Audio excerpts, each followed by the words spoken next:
सुत भूपती ईशान पुत्र गणपती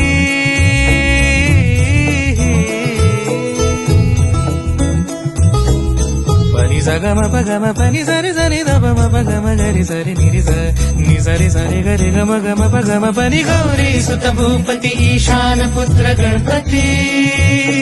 एकदंत दयावंत चार भुजग